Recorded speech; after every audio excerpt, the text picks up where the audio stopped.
Hi, everyone. Good evening, and thanks for joining us for yet another story as part of our 12 Days of Christmas special. In the last couple of days, I hope you've been able to get outside with your family and walk around. Although there isn't any more snow to play with, I'm sure we'll have more coming up. It is the only the end of December.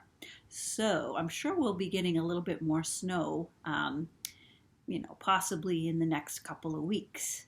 So when we do get some more snow, maybe this is a book that you can think about, and maybe you could build a special snowman for some of the friends that come along in the night or in the late afternoon in the dusk when we're all inside and they know it's safe to be outside walking around. I'm talking about a book called Stranger in the Woods. And this is a photographic fantasy. So some of the folks that put this book together, Carl Sams and Gene Stoic, actually went out and took photographs and put this holiday, after holiday, winter type story together for you so that you could think about when you go out and you're walking around through the woods or in a field, what are the other things that might come along and enjoy the same surroundings that you are. So this is called A Stranger in the Woods. It's a photographic fantasy by Carl Sams and Gene Stoic. And this right here, I just want to point out, this is the book plate that the Graves Library uses. When we get a book, either somebody has given us a book or we purchase a book, we put what's called a plate, a book plate inside that has the name of our library and a picture of who our of who our library was named after. It was named after Lewis Talbot Graves.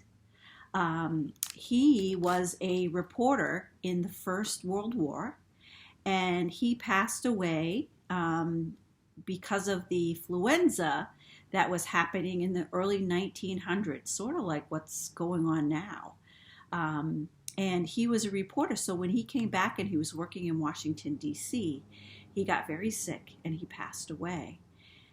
His parents bought this building. So we're talking 1900s, 1920, and they gifted it to the Library Association 1921, and they named it after their son, Lewis Talbot Graves. And that's why it's called a memorial library. It's a public library, but it's a memorial public library in memory of Louis T. Graves. And sometimes what happens with our book plates is we might think of somebody special that we wanted to name the book in honor of or in memory of. So sometimes you'll see a name inside on the book plate. And that is because somebody special was thought of when purchasing this book. So we hope you enjoy Stranger in the Woods. And this is it's dedicated to those who protect wild places and to the snowmen that live in every child's heart. The snowflakes were resting after their twisting, twirling dance through the crisp night air. Every twig in the forest wore a new coat of glimmering white. We saw that a couple of weeks ago when it snowed for the first time. Daybreak came, softly moving through the woods and yawning as its rays slowly stretched across the snowy meadows. You can see, what can you see? Can you see some deer in the woods? Oh, they're so beautiful. And they're so quiet when they go through the woods.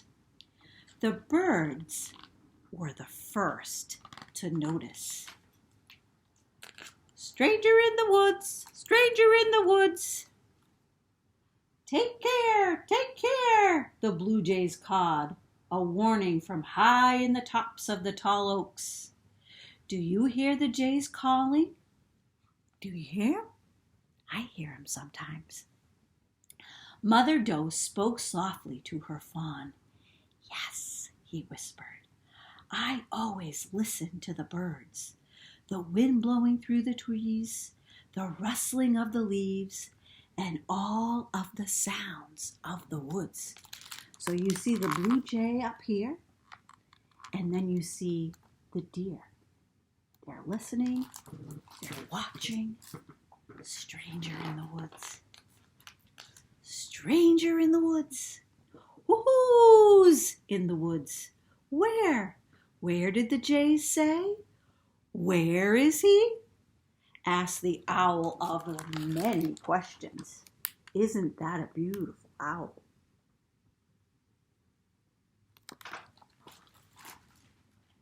Gorgeous. Cook, cook, cook, cook, cook. Could that be him? Asked the mourning dove. There, beyond the old apple tree. Follow the snow trail past the pond to where the meadow begins. Not far at all. So there's the mourning dove. You can see marks on the ground. Who's in the woods? Why is he here? When? When did the stranger come? Asked the owl of many questions. I've been here since early morning, before the first pale light on the eastern sky, said the munching muskrat. No stranger came this way. No one passed my pond. He's a little muskrat. He's chirping away. He's busy.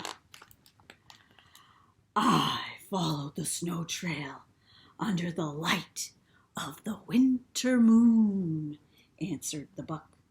He was not there during the night. That I am sure. Wow. That is one big deer. Woo! As the owls moved through the snowy forest, they came to the edge of the meadow. The frightened doe stomped her hoof and snorted. Where is he? Where is he? Can you see him? Yep, I see him, chattered the squirrel. Someone needs to go and check him out.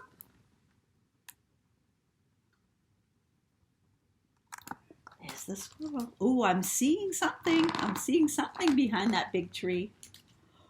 Whoo, whoo, whoo, whoo, whoo. We'll go. Whoo, whoo, whoo, whoo, whoo. We'll see, asked the owl of many questions. Oh, don't be looking at me. I'm much too busy chewing on my antler, sputtered the porcupine.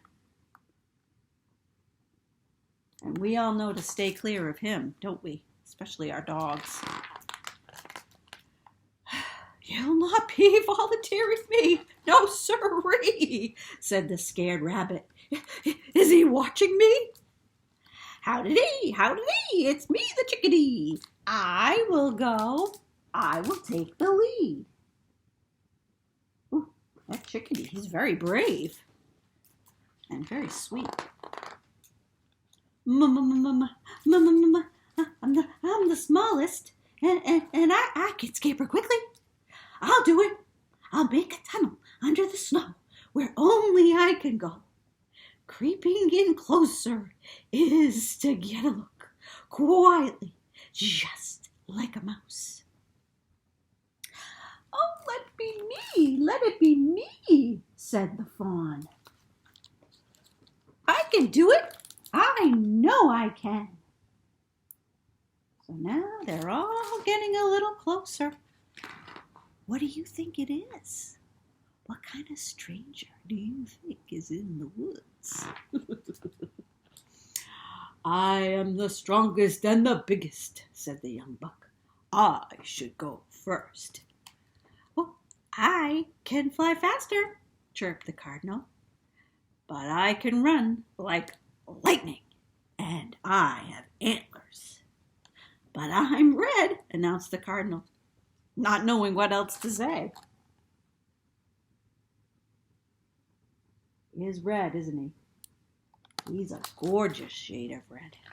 I bet you see a lot of those in your backyard right now. I know I do. So there's the cardinal and the buck. Are you ready to see the stranger in the woods? Take a look. Wow, what a stranger. He's not a stranger though, is he? I bet you know what it is.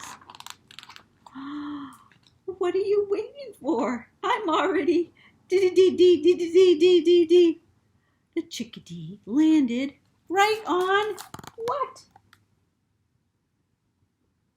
He landed on the snow person's nose. He landed right on the nose. And what is that nose? Do you know what it is? I bet you do. Yep. It's okay. Let's see. The gee, said the chickadee. There are nuts and seeds on his hat for you and for me. This stranger is friendly. Come see. There's plenty. And look at all the animals coming a little closer. Here they come. I can see there's something for you, said the buck. Could it be there's something for me? My nose is leading me to corn buried beneath the snow. And if you look on the snow person's nose now, you can see a woodpecker. And those are around in your backyard now too. I see lots of those. And here they're all taking a quick peek, getting a little closer to that stranger in the woods. Aren't these lovely photographs? They are just beautiful. I found a treat that I can eat, said the young doe as she reached out to the stranger. Wow! What did she do? Oh, she took the carrot. She took the nose. Do you think she has to share it? What is this? Questioned the fawn as he passed a curious object in the snow. Could it be there's more than one stranger in the woods? What is that on the ground? Do you see it there? I'll give you a hint. It's something that you put on your hand.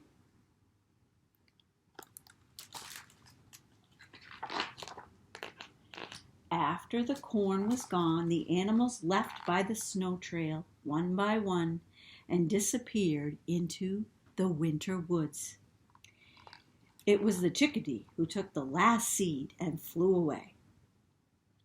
The snowman stood alone, but only for a short time. So there is the snowman, or the snow person. They have eaten everything, even the carrot nose, whispered the little sister, peeking out from behind the evergreen trees. Let's put more out, seeds and corn, before they come back tomorrow, said the brother.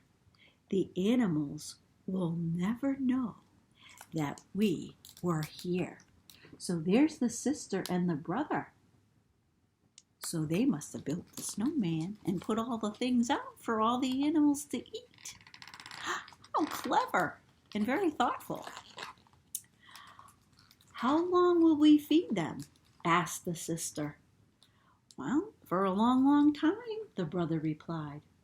After the snow has gone and the snowman has melted away, until the frogs start to sing and the trees grow more leaves. There they go. I think they like the carrots the best.